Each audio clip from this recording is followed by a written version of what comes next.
তাহলে আমরা 3 নম্বর পেজে 23 এর অঙ্কটা করবো আজকে। এই যে 3 নম্বর ফিজিক্স কোশ্চেন ব্যাংক পেজ 2024 এর কোশ্চেন ব্যাংক, নতুন প্যাটার্ন, যে 40টা এমসিকিউ পড়ছে এই রিসেন্ট যে 11 এর পরীক্ষাটা আছে সেইটা। এটা নিট প্যাটার্ন, বিএসসি নার্সিং এর সবকিছুর জন্য একবারই মানে একটাই সবকিছু অল ইন ওয়ান। তো খুব ভালো, মানে এই প্যাটার্নটা খুব ভালো। আমি এর আগের দুটো তিনটো অঙ্ক ছাড়িয়েছি, প্রবলেম ছাড়িয়েছি। আমি আজকে স্পেশাল একটা 3 নম্বরের 23 নম্বর অঙ্কটা দিকে সবাই ধ্যান দাও। দেখো, ক্যাপিটাল এম ও স্মল এম ভরের দুটি বস্তুকণা যথাক্রমে ক্যাপিটাল আর ও স্মল আর ব্যাসার্ধের বৃত্তাকার পথে আবর্তন করছে।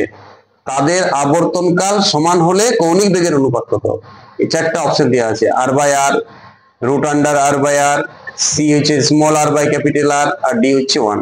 তো আমি দেখো এই অঙ্কটা একটা টুপি পড়া অঙ্ক, অঙ্কটার দিকে সবাই ধ্যান দাও। 23 নম্বর অঙ্কটা স্ক্রিনশট করে নাও, যাদের কোশ্চেন ব্যাংক আছে তারা পেজটা খুলো, প্র্যাকটিস প্রচুর করো। আমি শুধু এক দুটা করে অঙ্ক ছাড়ছি, আমি ধারাবাহিক পেজটা ছাড়িনি, অনেক কোয়েশ্চেন নিজেই পারবে ওই জন্য। এই কোয়েশ্চেনটাও ভালো কোয়েশ্চেন লাগলো আমার, তাই আমি এটা ছাড়ছি। তো এইটার ক্ষেত্রে আমরা জানি যে কৌণিক বেগ ওমেগা হয়, এটা ওমেগা 1 ইজ টু ওমেগা 2। প্রথমটার কৌণিক বেগ ওমেগা 1, আর এইভাবে করতে হবে, এমসিকিউ তো ছোটখাটো করতে হবে।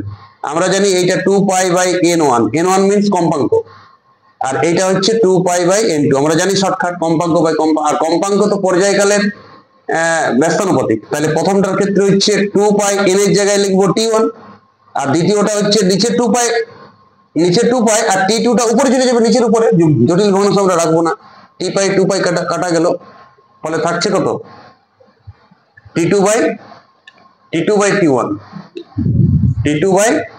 t1। আবার বলা আছে অঙ্কতে, দেখো অঙ্কর দিকে চলে যাও, অঙ্কর দিকে বলা আছে আবর্তনকাল সমান, তাহলে t1 t2 দুটোই সমান, তাহলে এটা কাটা যাবে, তাহলে 1 হচ্ছে।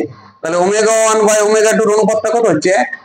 তাহলে এটা ডি এর অপশনটা ঠিক আছে, টুপি পড়া অঙ্ক।